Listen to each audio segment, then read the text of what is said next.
Okay, thank you, Alex. Thank you, John. Thank you, everybody, for being here today. It's a real pleasure to be able to give this talk to such a great audience. And I will be talking about a topic that is very close to my research interest and my teaching interest for a while now. As Alex said, I've been teaching a course that deals with this topic at the university, which is very popular among our students. So today I want to talk. Should I speak louder? Okay.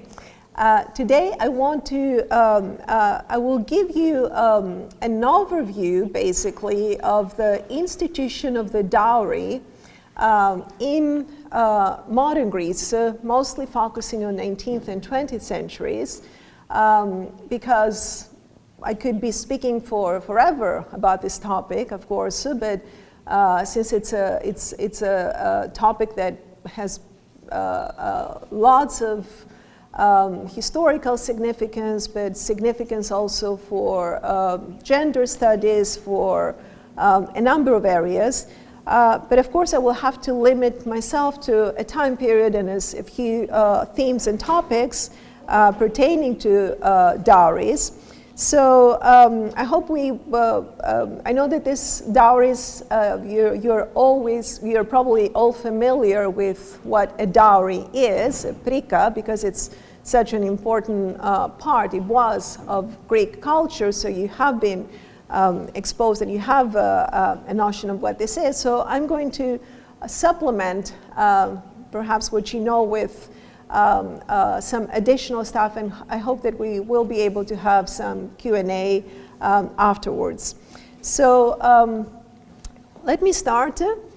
As a distinct form of marriage payment with a history dating back to ancient Roman and Byzantine Greece, the institution of the dowry, or prika in Greek, survived the 4.5 centuries of Ottoman rule, and afterwards in 19th and 20th century Greece, where it continued to be practiced.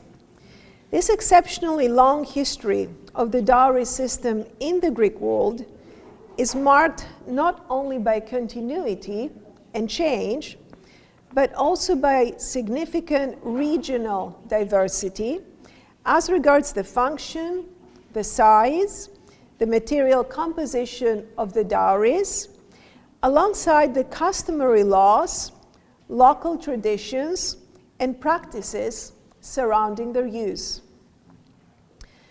The sheer variety of the Greek dowry system makes even a cursory overview of its history and its various facets a task beyond the scope of my presentation. My goal today is to focus instead on a few key periods and moments in the modern Greek history of the dowry, as part of discussing how this age-old institution fundamentally shaped Greek society and economy while defining family relations and gender roles. Two moments immediately stand out in the history of the dowry in 20th century Greece. The first is its codification as a legal institution in the Greek Civil Code in 1946. According to Article 1406, I'm quoting and I'm reading in Greek here, I will translate it in English. Πρίκα είναι η περιουσία που δίνεται στον άνδρα από την γυναίκα ή από άλλον στο όνομά της προς ανακούφιση από τα βάρη του γάμου. And in English translation, dowry is the property which the wife or someone else on her behalf gives to the husband in order to alleviate the burdens of marriage. I know, we smile. Article 1495 of the Greek Civil Code specifies the father's obligations towards their soon-to-be married daughters. The father is, I quote, obligated to provide his daughter, who is about to get married, with a dowry proportionate to his wealth, to the number of his children, to his social position, as well as to the social position of the future husband. End of quote. If the father is deceased or is unable to provide his daughter or daughters with a dowry, then the mother must step in, according to Article 1497. These and other provisions of the Greek Civil Code, which span over Articles 1406 through 1437, which codified the dowry as a parental obligation and defined the spouse's rights over the dowry, remained in effect until its abolition by law 1329. Passed by the PASOK government in 1983 as part of a series of reforms aimed at modernizing Greek family law, Law 1329 stipulated, I quote again, that both spouses are obliged to contribute according to their abilities to the needs of the family in the context of equality.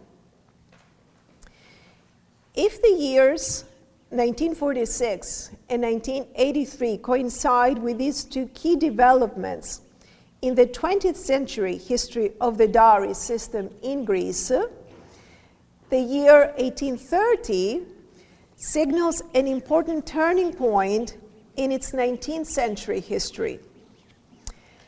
During the long period of the Ottoman rule, customary laws formed the legal framework that governed the dowry practices among the Greek-speaking Orthodox Christian population of the Ottoman Empire. Besides customary laws, local traditions, and the social structure of each region, alongside contacts with Europe, determined the dowry practices in Ottoman Greece.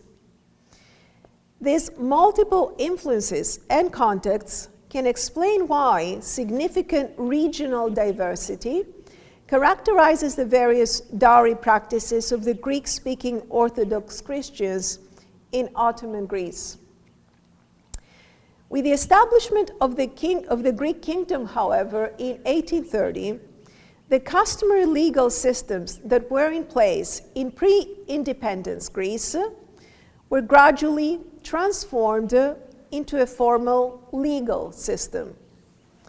The Bavarian regents who accompanied the young King Otto were instrumental in organizing the existing customary laws and traditions into a legal system which was modeled after Western European and especially German legal prototypes and traditions.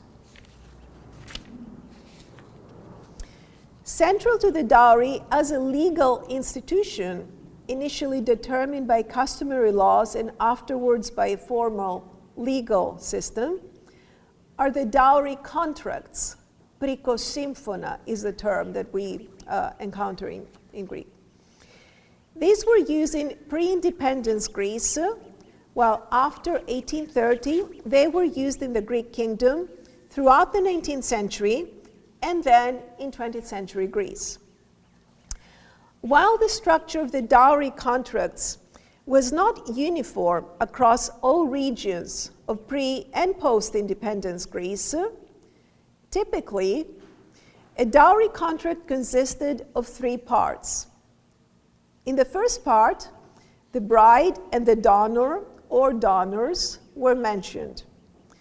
Next came a detailed description of the dowry itself that the bride received, which was followed by a benediction of her parent or parents, if both were alive. Last came the signatures of the donors and of the witness or witnesses who were present.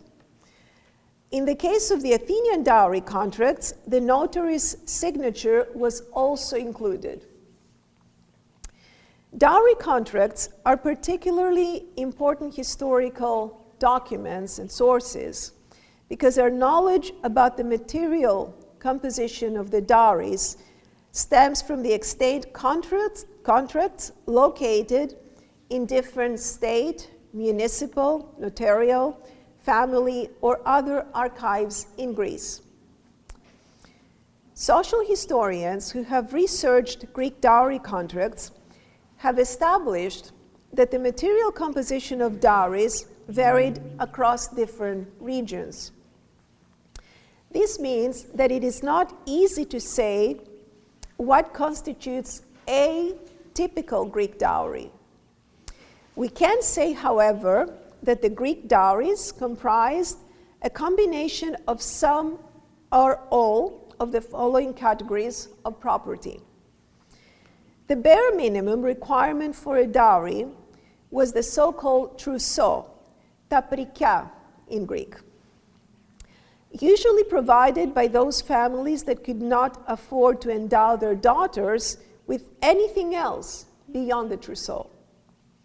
The term specifically refers to the collection of clothing, linen, various household items, and occasionally jewelry put together by the bride and her family over the course of many years. Often the trousseau was stored in a chest that was transferred to the couple's new household a day or two before the wedding ceremony would take place. Besides the trousseau, a dowry could also comprise various types of chattel items or movable property, including cash, in the case of monetized dowries, residential immovable property, such as a house, agricultural land, including vineyards, olive, or other trees, as well as livestock, could also be part of a dowry. The type of property included in the dowry depended on whether the dowry came from an urban or rural household, while its size proper depended on the socioeconomic circumstances of the bride's family. Gender is an important dimension of the institution of the dowry and of all dowry practices. Significantly, gender also informs the dowry contracts, as differences along gender lines emerge in contexts from mainland Greece versus contracts from the Cycladic islands, for example. Fairly recent comparative research on the relationship between women and property, both in pre- and post-independence Greece, suggested that women on the island of Naxos tended to receive their dowry either from both their parents or from their mothers only. Other kin or foster parents could also step in to endow the young brides and to augment the dowry provided by the bride's parents. A similar trend is observed in dowry contracts from the island of Mykonos. There, the king would step in to amplify the dowries of the young brides and thus cement marital alliances between families for commercial, usually, goals. This could be the case, especially when the king expected that they themselves would also gain some benefit from such marital alliances. There was an ulterior motive, in other words, involved sometimes. When comparing the dowry contracts from Naxos and Mykonos to contracts from Athens, a different picture emerges from a gender standpoint. In Athens, it was the fathers who were expected to provide dowries for their daughters, which is why their presence in the dowry contracts was more pronounced vis-a-vis the role of fathers in the Cycladic islands of Naxos and Mykonos. In Athens and other parts of mainland Greece, this tendency can be attributed to the prevalence of the patriarchal familial model, as opposed to the islands where the mothers also played an important role in their daughters' dowries. Putting together a dowry or dowries, in the case of families where there was more than one female offspring, was a long-term, typically collective enterprise, regardless of the family's socioeconomic status. In the case of families of lower socioeconomic status, preparing the trousseau was a process that started soon after a girl was born. When the girl reached an age when she could contribute with her own labor to the creation of her trousseau, she was also heavily involved in the process. Saving money and pulling resources together was also imperative if the family planned to provide a dowry that did not simply consist of a trousseau, which was the minimum requirement, as I mentioned earlier, for a dowry. When saving was not enough, emigration was the option used to build up the necessary resources for the formation of the unmarried girl's dowry. In 19th century Greece, it was usually the males of the family, the father and the brothers, who would emigrate to help build up a dowry for the unmarried females of the family, daughters or sisters. In the 20th century, it was not uncommon for the unmarried girls themselves to also emigrate, either within Greece, internal migration, or outside of Greece, external migration, in search of employment that would allow them to contribute to the formation of their dowry, especially when the labor of their father or brothers did not suffice. And here, of course, lies one of the many paradoxes behind the institution of the dowry. Even though it was a patriarchal institution leading to the subjugation of women, the same institution created incentives for unmarried young girls to find employment, even if temporarily, in order to put together their dowries. In fact, in many dowry contracts, especially those from urban centers, we find references to what we could describe as self-endowment in cases where the brides themselves put together their dowries mainly through resources obtained by their own employment. Beyond its impact on the employment status of young women, the institution of the dowry had also significant implications for the economy of Greece, especially in the 19th and early 20th century. Specifically, it has been suggested that, I quote, "The legally sanctioned social practice of giving dowries to daughters prompted peasants to maximize production and orient their crops to the market, while at the same time it prevented the dissolution of family farms and the development of capitalist forms of the organization of production." Family farms were units that typically required the labor of all the members of the family. A big part of the resources of the family farm would then go towards the formation of a dowry or dowries for the unmarried daughters of the family. Apart from the financial and economic impact of the institution of the dowry, there were significant implications for the family unit itself, but also, of course, for the society at large.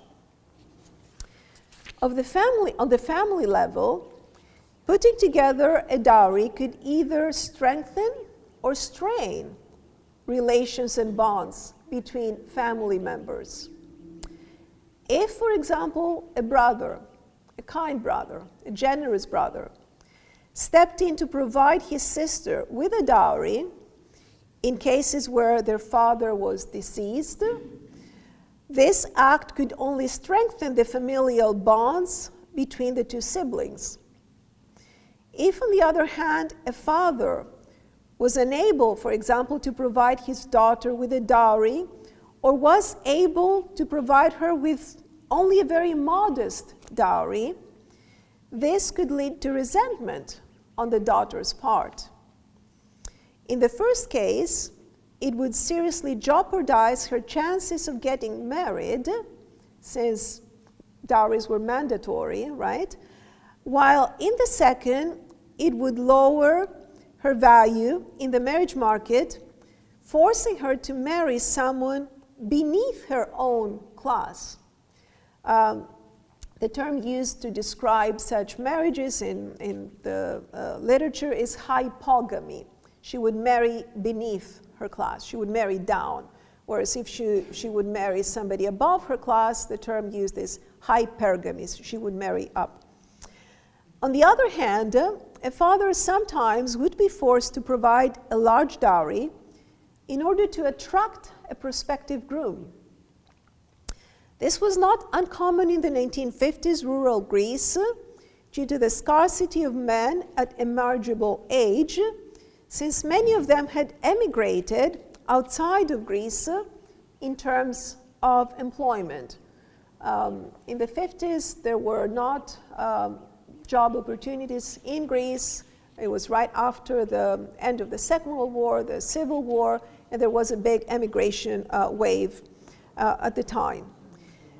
The incentive used by the fathers at the time to attract grooms in such a highly competitive marriage market were large dowries, which in turn led to the phenomenon of dowry inflation. The size of the dowry itself could also determine relations between the couple, but also between the bride and the groom's family, especially her in-laws.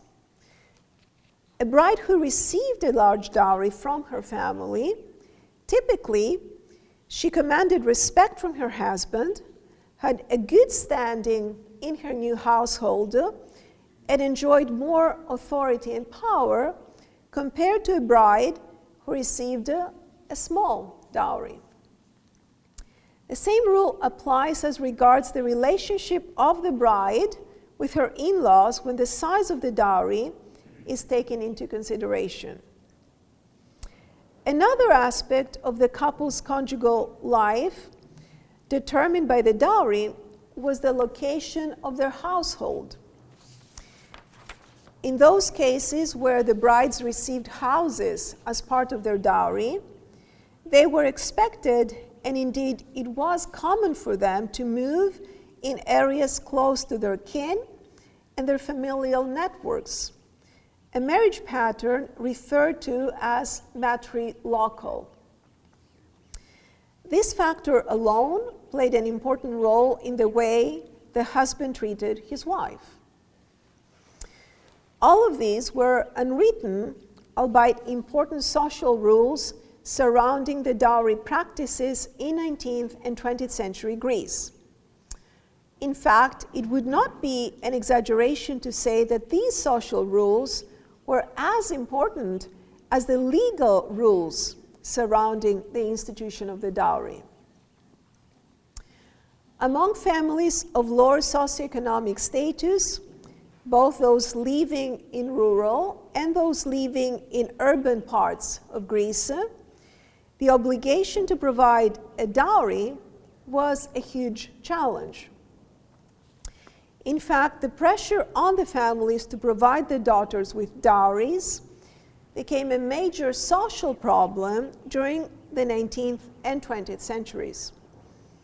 This problem was only exacerbated by the girls who remained unmarried because their families could not afford to endow them with a dowry, or at least a sizable dowry, in periods when dowry inflation was rampant. 19th and early 20th century Greek fiction, which affords us with rare insights into the social realities of the time, addressed head-on the various problems that stemmed from the institution of the dowry and the various dowry practices. Alexander Papadiamandis and Konstantinos Theotokis, two male Greek authors, offered a feminist critique of the Greek dowry system and dowry practices in their work, even if each one's critique was made from very different ideological standpoints.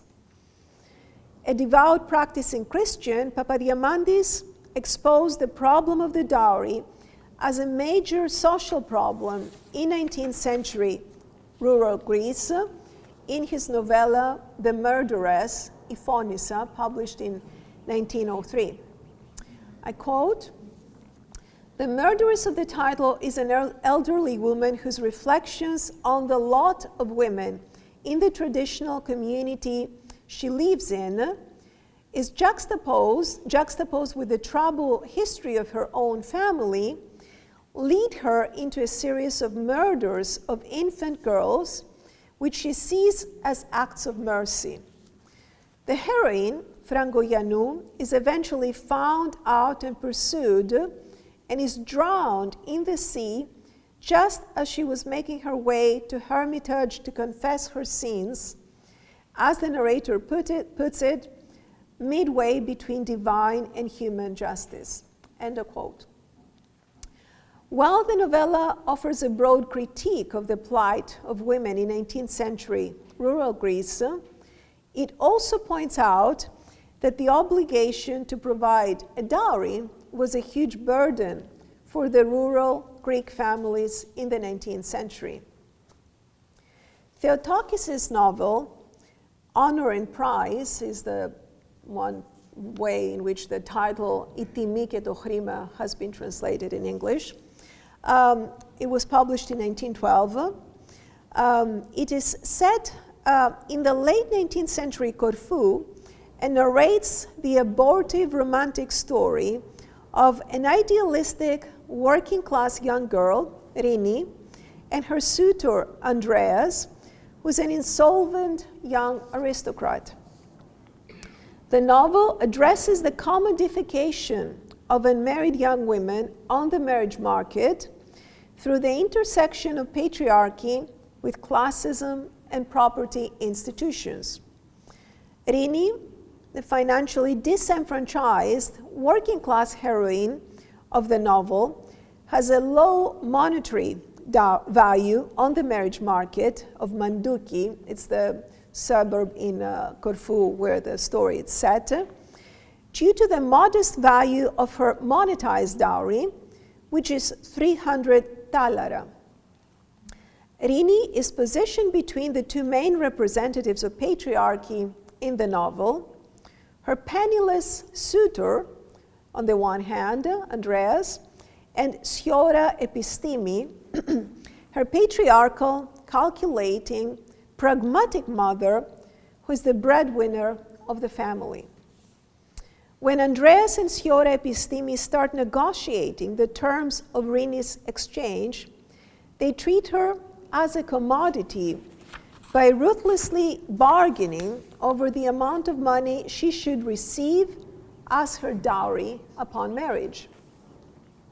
The novel briefly entertains the possibility of exogamy in the form of hypergamy. What I mean here is that Irini, there is at some point in the plot, there is a chance that she will get married to Andreas, who is an aristocrat above her class. She's a working class girl. So in this case, the novel, their marriage would be an exogamous marriage. She would marry outside her class, but upward. So it's referred to as it would be described as a case of hypergamy. So let me read this sentence again to find my flow here.